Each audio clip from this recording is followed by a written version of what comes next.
안녕하세요. 어쩌다 보니 결혼 전부터 시댁과 연을 끊고 살게 되었어요. 말로는 괜찮다고 했지만 이따금씩 남편이 자기 가족들을 그리워하는 모습을 볼 때면 제 마음도 많이 무거웠죠. 그때마다 시간이 지나면 해결되지 않겠냐고 부모 자식 간인데 언제까지 이렇게 연락을 끊고 지내겠냐 하고 남편을 위로해주곤 했습니다. 그리고 정말 시간이 지나 시부모님한테서 연락이 먼저 오게 되었어요. 워낙 갑작스런 연락이었다 보니 조금 당황스럽긴 했지만 이제야 비로소 정상적인 가족으로 살겠구나. 남편도 더 이상 힘들어하지 않겠구나 하고 좋아했었죠. 그런데 결국 이혼을 하게 되었습니다. 아이까지 있는 상황에 이혼이란 마지막 결정을 내리게 된 저희 이야기를 한번 해보려고 이렇게 찾아오게 되었어요. 저보다 2살 아래의 남편과는 꽤 오랜 시간을 알고 지냈습니다. 같은 대학교 출신으로 제가 졸업반일 때 남편은 막 군대에서 전역하고 복학을 한 상황이었어요. 같은 동아리에서 활동을 하고는 했는데 그때는 나이차도 있다 보니 그냥 좋은 선후배 관계로만 서로를 알고 있었죠. 제가 취직한 이후로는 가끔 동아리 후배들이 다 같이 모이는 자리가 아닌 이상 마주칠 일이 없을 만큼 연락이 뜸하긴 했어요. 그래도 저런 식으로 종종 얼굴은 보고 지내고 있었죠. 그러다 다시 자주 만나기 시작한 건 남편이 취직을 하면서였어요. 회사는 서로 달랐지만 자취하는 곳이 같은 동네가 되면서 오히려 학교에서 알고 지낼 때보다 더 친한 사이가 되었지요. 그도 그럴 것이 집에 떨어져 나와 혼자 살고 있었다 보니 이따금씩 혼자서는 밥을 먹기도 싫을 만큼 외로울 때가 있었거든요. 그래서 그때부터는 퇴근 이후에는 같이 저녁 식사도 하고 커피도 마시고 영화도 보고 그러기 시작했어요. 가깝게 지내기는 했지만 선후배 사이고 나이차도 있다 보니 연인 관계까지 발전하리라고는 생각도 못했는데 언젠가 남편이 저한테 선배가 30 될 때까지 남자친구 안 생기면 자기가 데려가야겠다는 식으로 먼저 저에게 구애를 해왔습니다. 그때 제 나이가 29이었고 남편 나이가 27이었어요. 처음에는 헛소리 하지 말라고 그렇게 받아치게 되었는데 진짜로 제가 30이 되고 나니 약속을 지키겠다면서 저한테 고백을 해왔죠.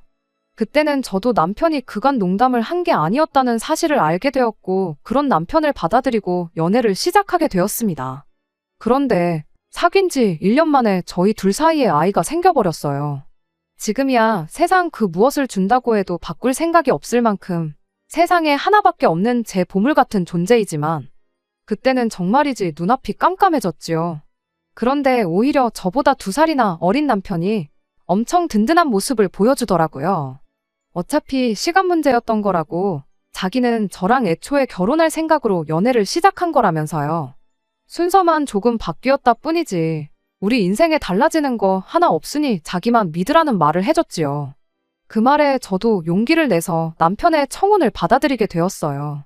친정부모님은 많이 놀라는 눈치였지만 뭐 저희가 이제 막 20살 먹은 어린애들도 아니고 각자 직장도 있고 제 앞가림도 하고 있는데 니들만 자신이 있으면 뭐가 문제가 되겠냐며 저희들을 응원해 주셨습니다.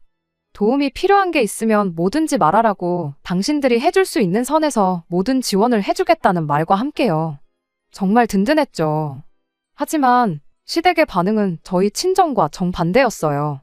제가 남편보다 2살이나 많은 걸 알고는 아주 젊고 능력 있는 남편을 데려가려고 작정을 했구나 하면서 제가 일부러 애를 만든 거 아니냐고. 애 들어서는 게 그렇게 쉬운 게 아닌데 어떻게 한 번에 아이가 생길 수 있겠냐 하면서 이 상황이 전부 다 제가 계획을 했던 것처럼 저를 몰아가기 시작했습니다. 저희가 뭐 만난 지 하루 이틀 만에 사고를 친 것도 아니고 저희 부모님 말 맞다나 제 앞가림 못하는 나이에 실수를 한 것도 아닌데 어떻게 할 수도 없는 나이를 가지고 저러니 솔직히 좀 그렇더라고요. 나이가 많아서 멀쩡한 애나 나오겠냐고 눈에 흙이 들어가도 결혼은 절대 못하는 줄 알라고 반대를 하시는데 제가 어쩔 방법이 없었습니다. 결국 저는 최악의 결단까지 내리게 되었고 더 시간에 늦기 전에 병원에 다녀오겠다고 방도 계약 끝나는 대로 다른 곳으로 이사하겠다고 여기까지만 하자고 헤어지자는 말을 했어요. 그때 남편이 저를 붙잡았죠.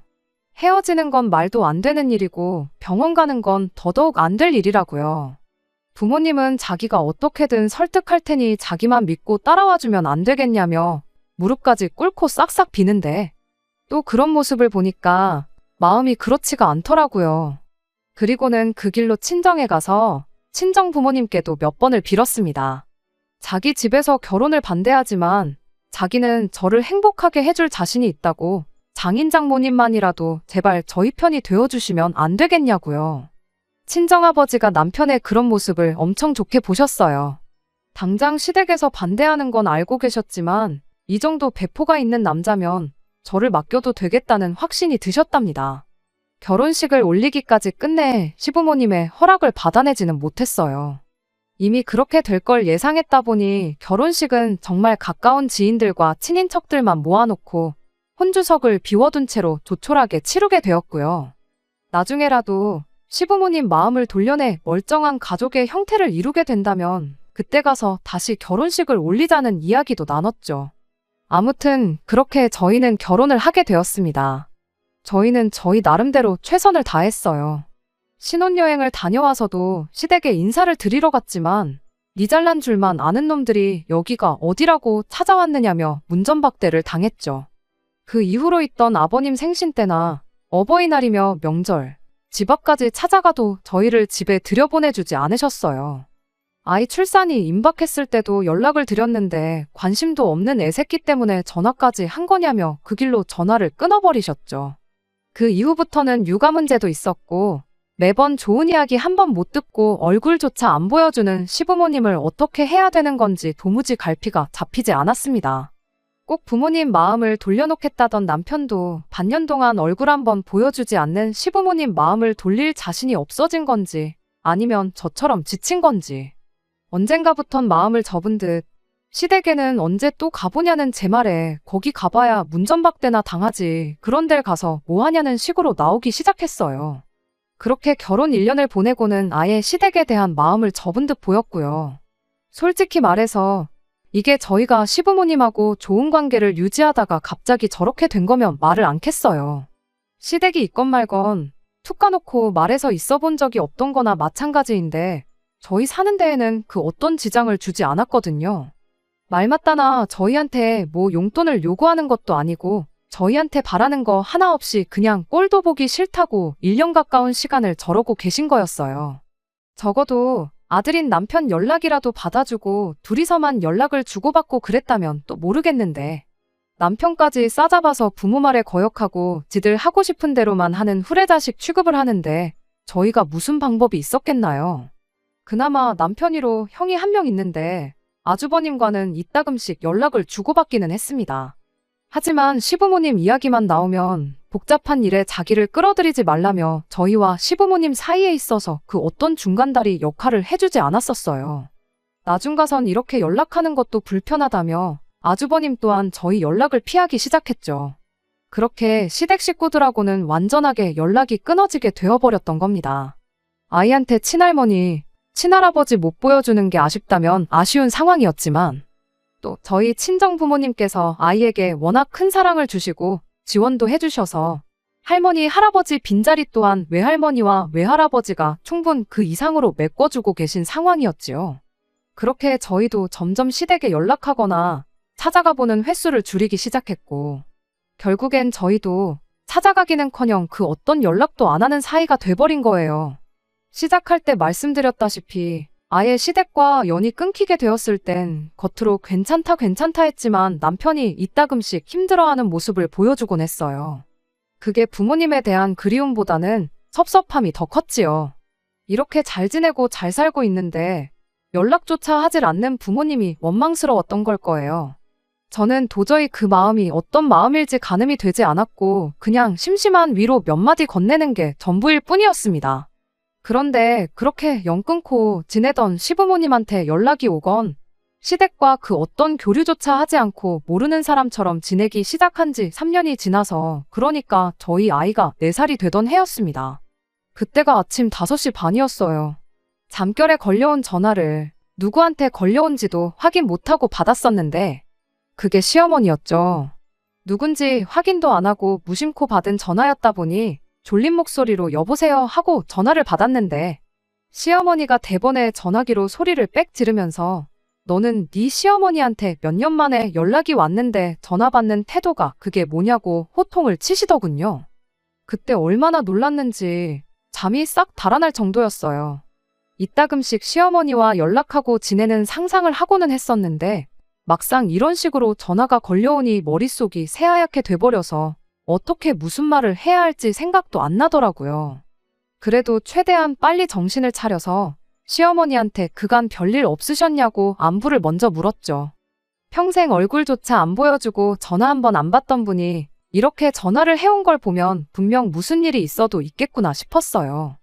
그래서 이어 무슨 일 때문에 전화를 주신 거냐 물어봤죠. 그랬더니 시어머니가 냉랭한 투로 시애미가 며느리한테 전화하는데 뭐 허락까지 받고 전화를 해야 하냐며 또 한마디 하시더라고요. 그도 그럴 게 결혼하기 전부터 여지까지 거의 5년 가까운 시간 동안 연락은커녕 얼굴 한번 보여주신 적이 없던 분이 저렇게 말하니 참 할 말이 없대요. 허락받으실 필요 없죠. 아무 때나 하셔도 된다고. 이왕이면 남편 같이 있을 때 전화 주셨으면 참 좋았겠다고 그렇게 말했더니 너는 우리 아들한테 무슨 고생을 시키길래 애가 새벽 5시에 집에 없고 밖에 나가 있는 거냐고 따져 물으시대요.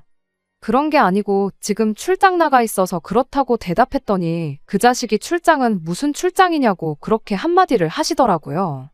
결혼 전 남편이 다니던 직장이 출장 같은 거랑은 전혀 관련이 없는 회사였다 보니 그때 생각해서 그렇게 말을 하시는구나 싶었죠. 그래서 지난 5년간 저희들 결혼하면서 바뀐 것들을 전부 업데이트 해드렸어요. 아이 태어나고 나서 남편의 벌이로는 너무 살림이 빠듯한 것 같아 남편은 사업하고 계시는 저희 친정아버지 밑으로 들어갔고 저는 아이 태어난 이후로 전공 살려서 집에서 프리랜서로 통번역 일을 하고 있다고요. 제 벌이가 그렇게 많은 건 아니지만 아이 키우면서 하기엔 이만한 일이 또 없는 것 같고 친정아버지께서 남편한테 사업을 물려주실 생각으로 일을 가르쳐주고 있는 상황이라고 덕분에 결혼하기 전보다 저희 상황이 많이 나아졌고 앞으로도 좋은 일만 있을 것 같다고 말이죠. 그런데 그게 시어머니 귀에는 자랑처럼 들렸는가 봐요.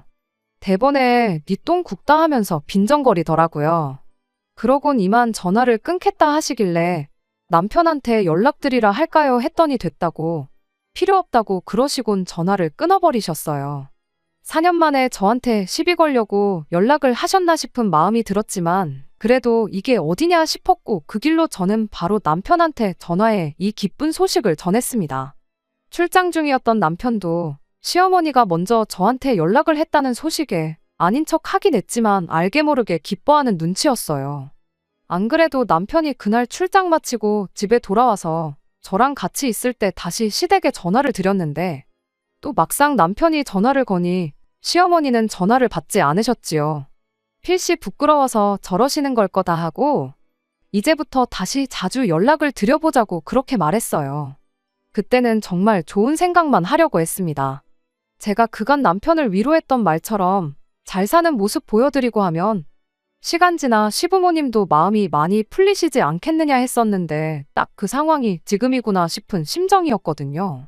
하지만 그 이후로도 며칠 정도 저희가 전화를 먼저 드렸지만 시어머니는 전화를 받지 않았습니다. 그날 왜 새벽바람부터 저희한테 전화를 했던 건지 정말 의문만이 가득한 상황이었죠. 결국 저희는 또 포기를 해버렸어요. 그런 시어머니한테서 다시 연락이 온 건 그로부터 고작 며칠이 지나지 않아서였습니다. 이번에는 그냥 전화를 주신 게 아니었어요. 이렇게 오랜만에 다시 연락한 이유를 그제서야 꺼내오셨죠. 아주버님이 이번에 드디어 결혼을 하게 되었답니다.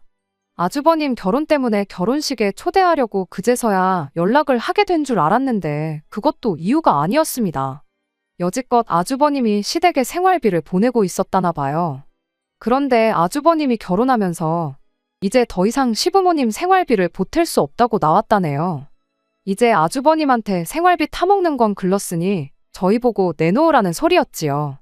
지난 몇 년간 형 혼자 자식 노릇 하느라고 장가도 못 가고 고생했으니 이젠 네가 하라는 소리였어요.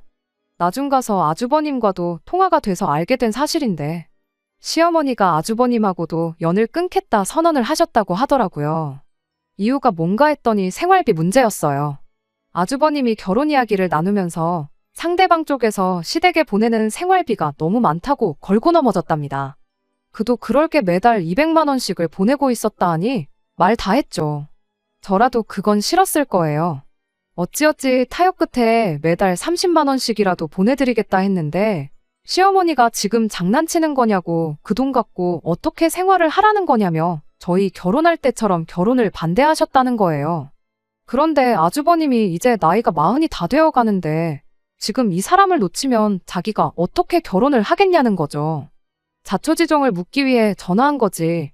아주버님한테 시어머니 용돈을 다시 드리라고 전화한 건 아니었어요. 아주버님 상황도 알겠고 일이 어떻게 돌아가는지는 대충 이해가 되었는데 무엇보다 남편 마음이 오히려 연락 안 하고 지낼 때보다 더 안 좋아 보였습니다. 결혼하고 나서 처음으로 먼저 연락을 해온 이유가 돈줄이 끊겼으니 새로운 돈줄을 찾자고 해온 연락이라는 사실이 충격적이었던 것 같아요. 또 한편으로는 그런 시어머니가 신경이 쓰이기도 했던 것 같고요. 마음 같아선 까짓거 생활비 좀 드리면 되는 거 아니겠냐고 말해주고 싶었지만 200만 원은 말도 안 되는 액수라고 생각했습니다. 아주버님이 암만 30만 원을 댄다고 해도 170만 원은 저희가 드려야 한다는 소리잖아요. 제가 프리랜서로 번역 일을 하고 있다고 해도 그게 뭐 돈 얼마 버는 일이 아니고 기껏해야 한 달에 3, 40만 원이 전부였거든요. 시댁이랑 잘 지내보겠다고 친정아버지한테 남편 월급을 200만 원 정도 더 올려달라고 할 수도 없는 노릇이기도 했죠. 게다가 그렇게 다시 시댁과 교류를 하게 된다고 한들 시어머니가 저희를 드디어 인정해주고 화해를 하는 그림도 아니잖아요. 그렇게 어찌어찌 돈을 만들어 시댁에 용돈을 드린다고 한들 사람 일이 어떻게 될지 모르는 건데 만에 하나 저희가 그 돈을 못 드리는 상황이 닥치게 된다면 시어머니가 과연 저희와 계속 교류를 하실지 아니면 전처럼 연을 끊고 지낼지 아무도 모르는 상황이었고요. 하지만 무작정 안 된다고 했을 때 남편이 그걸 어떻게 받아들일지도 솔직히 가늠이 되지 않았고 모처럼 시댁과 다시 교류를 하고 지낼 길이 열린 것이니만큼 조금 더 현명한 방법을 찾아보고 싶었어요. 그리고 아주버님네도 어느 정도 연관되어 있으니 아주버님네가 돈을 더 드리던 시부모님이 조금 욕심을 줄이시던 해서 세 가족이 어느 정도 협의를 하면 좋겠다고 생각했거든요. 하지만 남편은 도무지 어떻게 하는 게 좋은 건지 갈피를 못 잡는 듯 보였습니다. 저한테 일을 좀 늘려보면 안 되겠냐는 말까지 꺼낸 걸로 보아 그 돈을 어떻게든 드리는 쪽으로 마음을 잡은 듯 보였어요. 그래서 결국 말을 아끼고 있던 제가 나서서 자리를 만들게 되었습니다. 아주버님네도 부르고 시부모님도 한자리에 불러내서 세 가족이 앞으로 어떻게 하면 좋을지에 대해서 한번 허심탄회하게 이야기해보자고 말이죠. 앞으로 잘 지내보자고 생각해서 만든 자리였는데 결국 그날 만남 때문에 남편과 이혼까지 하게 될 줄은 생각도 못했습니다. 제가 생각한 최선의 방법은 이거였어요. 어차피 아주버님네가 결혼하고 30만 원씩 드리기로 한 거 조금만 더 보태서 50만 원을 드리고 그리고 제가 버는 게 딱 그 정도 되었으니 두 형제 똑같이 해서 시부모님 생활비로 100만 원을 보태드리는 쪽으로요. 어버이날이나 명절이나 두 분 생신 같은 날도 어련히 100만 원 정도씩 저희가 아쉽지 않게 챙겨드리게 될 텐데 아주버님네도 똑같이 그런 특별한 날 100만 원씩 챙겨드린다면 생활비 드리는 걸 100만 원으로 줄여도 크게 달라지는 게 없잖아요. 물론 그런 날마다 매번 100만 원씩 드릴 수 있을지는 모르지만 시어머니가 조금만 욕심을 줄인다면 충분히 합의가 가능한 부분이라고 생각했습니다. 그런데 그게 아니었어요. 원만하게 대화로 합의하는 자리가 아니라 아예 대놓고 원하는 바를 이루려고 마음을 먹고 찾아오신 거였죠. 이야기 돌아가는 꼴을 보아하니 아주버님하고 시어머니는 이미 말을 맞춰놓은 게 다 티가 나기까지 했어요. 아무튼 자리에 가족들이 다 모이게 되었고 맨 처음 제가 입을 열어서 저희 생각을 전했어요. 그런데 시어머니가 더 좋은 생각이 있다면서 한번 들어보겠냐고 하더라고요. 시어머니가 꺼낸 말은 그야말로 말도 안 되는 소리의 연속이었습니다. 일단 아주버님을 저희 아버지 사업체에 취직을 시켜달라는 겁니다. 그리고 나중 가서 그 사업을 남편과 아주버님 두 분이 공동 운영을 할 수 있게 물려달라는 말도 안 되는 소리를 아무렇지도 않게 꺼내더라고요. 그 이유야 뭐 말할 것도 없지요. 두 자식들이 사장이 되면 경제적으로 둘 다 안정적인 상황이 되지 않겠냐는 거예요. 그렇게만 하게 해주면 당장 생활비 같은 건 안 받으면 그만인 거라고 나중에 두 아들이 사장 자리 꿰차고 나면 그때 가서 100만 원씩 각출하는 건 문제도 아니지 않냐는 겁니다. 대번에 그게 무슨 소리냐고, 어디가 더 좋은 방법이냐며 제가 말도 안 되는 소리 마시라고 했죠. 그랬더니 시어머니가 그러더군요.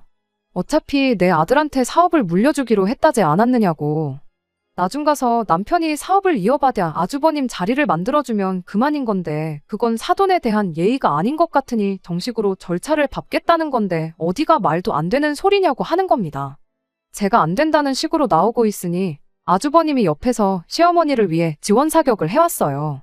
그럼 이렇게 하면 어떻겠냐고, 자기도 사업을 같이 물려받는다는 전제하에 나중에 가서 시부모님 용돈 드리는 건 전부 자기 돈으로 드리겠다고요. 저희 주머니에서 시부모님한테 돈 한 푼 나가는 일 없을 테고, 그리고 솔직히 이날이 때껏 자식돌이는 자기 혼자만 독박 쓰고 있지 않았냐고.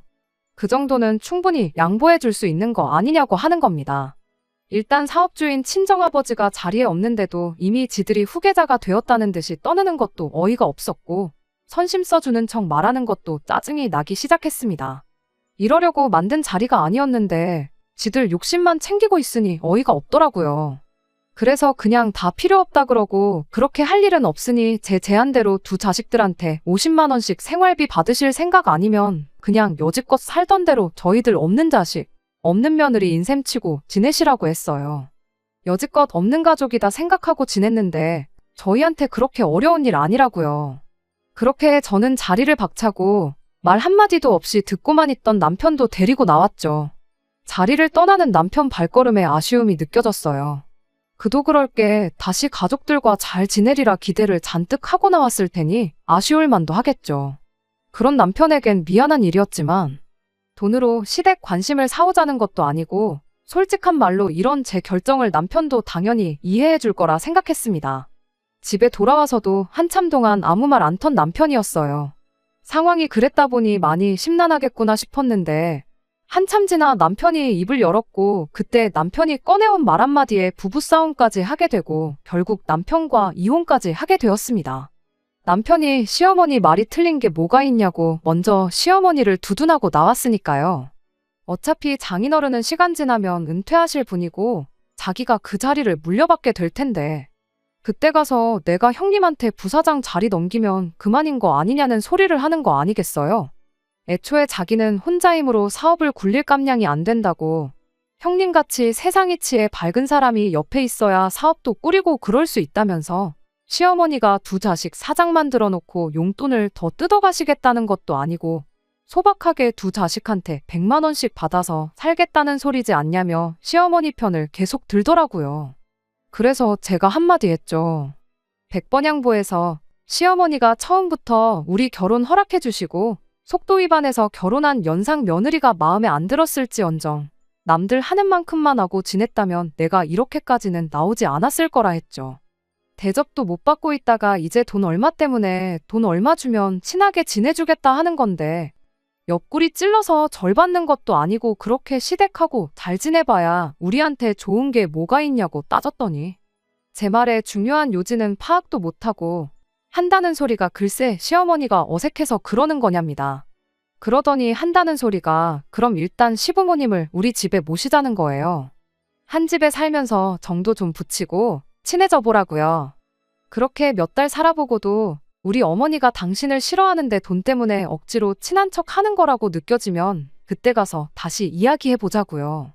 반대하는 결혼을 억지로 했으면 이 정도는 당연히 감당해야 하는 거 아니겠냐는 소리를 하는데 여지껏 세상 둘도 없는 남편으로서 잘 살다가 갑자기 사람이 눈이 돌아서 똥오줌 못 가리는 꼴을 보니 어이가 없었어요. 그래도 이때까지만 해도 이혼까지 하리라고는 생각을 못했습니다. 그저 남편이 가족들과 다시 잘 지내게 될 수도 있다는 기대에 지금은 그냥 다른 생각이 들지 않아서 저러는 거다 생각을 했어요. 한두 달 정도 기다리면서 천천히 생각하다 보면 자기가 잘못 생각했다는 걸 깨닫고 다른 대안이나마 찾아내지 않겠냐는 게 제 생각이었죠. 그런데 한두 달이나 기다릴 것도 없었습니다. 제가 달리 시부모를 모시자는 말도 시어머니 제안대로 하자는 말도 안 하고 있으니 남편이 지 혼자 몸이 달았나 봐요. 그 길로 저희 아버지한테 가서 지 형 일할 자리를 내줄 수 있냐고 부탁을 했었다네요. 처음엔 저희 아버지도 평소에 말도 안 되는 부탁을 했던 적 없는 남편이다 보니 아주버님이 무슨 지금 직장도 없고 먹고 살 길이 없어서 그런 부탁을 하는 줄 알고 긍정적으로 자리를 하나 만들어주려고 하셨대요. 그런데 남편이 거기서 그치지 않고 시어머니 생각을 그대로 저희 아버지한테 전해버린 겁니다. 그걸로 모자라 자기가 혼자서는 사업을 이끌어갈 깜냥이 안 되니 아주버님 도움이 꼭 필요하다는 소리까지 했는가 봐요. 자초지종을 다 눈치챈 친정아버지가 어떻게든 우리 딸 행복하게 만들어주겠다고 했을 때 배포가 있는 놈인 줄 알았는데 알고 보니 똥된장도 구분 못하는 머저리였다고. 당신이 사람을 아주 잘못 봤다고. 아주버님 자리고 나발이고 내 회사에 너 같은 놈이 일할 자리도 없으니 당장 나가라고 남편을 회사에서 쫓아내신 겁니다. 게다가 아버지가 그 길로 저까지 친정집으로 부르셨어요. 당장 애 데리고 집으로 오라고. 저런 놈하고 살아서 뭐 하겠냐며 당신이 재혼 자리든 뭐든 알아봐 줄 테니 친정재산 시댁에 통째로 넘기려는 놈하고는 상종도 하지 말라면서요. 사실 저희 친정아버지가 저렇게 독하게 행동하신 데에는 이유가 있어요. 제가 나서서 남편을 강하게 휘어잡을 수 없다는 걸 아셨기에 그 역할을 대신 해주셨던 거죠. 저한테 맡겼다간 남편이 원하던 두 가지 중에 못해도 하나는 들어주겠거니 싶으셔서 그렇게 강하게 나가셨던 거예요. 그런데도 남편은 정신 못 차리고 저희에게 바닥에 바닥을 보여줬습니다. 아주버님 문제나 시어머니 모시고 사는 문제를 포기하는 척 이야기를 하더니 끝에 가서 그럼 자기가 사장이 되면 그때부터 시어머니한테 용돈 200만 원은 드리면 안 되겠냐네요. 끝까지 정신 못 차리는 사람 더 설득해서 뭐 하겠어요. 결국 아버지는 남편을 진짜로 회사에서 쫓아내게 되었고 그렇게 저희는 이혼까지 하게 되었습니다. 이혼하는 날 남편한테 이렇게 말했어요. 그래도 이제 소원대로 부모님 모시고 자식 노릇 할 수 있게 되었으니 당신이 원하는 것 중 하나는 이룬 거 아니겠냐고요. 두 가지 다 못 들어주는 나랑 사는 것보다 나랑 이혼해서 하나라도 이루는 게 어디냐고. 이런 결정을 내린 나를 너무 원망 말라고요. 그렇게 남편과는 영원히 이별을 하게 되었습니다. 아이도 많이 자랐다 보니 아이는 그냥 유치원에 보내기로 하고 아버지 회사는 제가 물려받기로 했어요. 당장 일을 배워야 할 건 산더미지만 그동안 애 키우면서 집에서만 있었는데 다시 회사 나가고 사람들과 교류하고 그러니 이혼해서 그런 것도 있겠지만 새 인생 새 출발을 하는 기분입니다. 사족이긴 하지만 이야기 하나를 덧붙이자면 아주버님도 끝내 결혼 못하고 파혼을 했다네요. 아닌 게 아니라 제가 온 가족들 한자리에 불러 모았던 그날 저한테 동서가 될 뻔했던 형님이 아주 저희 시댁 식구들 보고 질려버렸다는 거예요. 그 와중에 용돈 200만 원씩 드리겠다고 나오는 아주버님 보니 지금이야 용돈 조금 덜 드리겠다고 하지만 결혼하고 나서 말 바꿀 게 100%라는 확신이 들었단 거죠. 그때 한 번 만난 게 전부라서 연락처는 없었지만 연락 닿을 방법만 있다면 참 현명한 결정 내렸다고 한마디 해주고 싶을 정도였습니다. 이렇게 되고 나니 시어머니도 두 아들 자식들도 전부 소원을 성취한 거 아닌가 싶은 생각이 들어요. 지난 5년 동안 효도 못한 거 이제 엄마 곁에서 실컷 할 수 있게 된 남편이며 다시 시어머니한테 용돈 200만 원씩 보내줄 수 있게 된 아주버님. 그리고 두 자식 품에 끼고 효도받으면서 노후 걱정 없이 살게 된 시어머니까지. 물론 남편은 아이가 다 클 때까지 저한테 양육비를 보내야 하겠지만 뭐가 걱정이겠어요. 아주버님이 대신 돈줄을 담당하고 남편은 마음으로만 효도하면 될 텐데 말이에요. 저는 비록 이혼녀 딱지까지 달고 아이까지 혼자 키우게 되었지만 전 남편이 소원 성취하고 행복하게 살게 되었는데 멀리서나마 평생 그 집구석 탈출하지 않고 부모 곁에서 효도하며 살라고 있는 힘껏 응원해줄 생각이에요. 끝까지 들어주셔서 감사합니다. 오늘의 사연은 여기까지입니다. 구독과 좋아요, 알람 설정 부탁드리고 더 좋은 사연으로 다시 찾아뵙겠습니다. 감사합니다.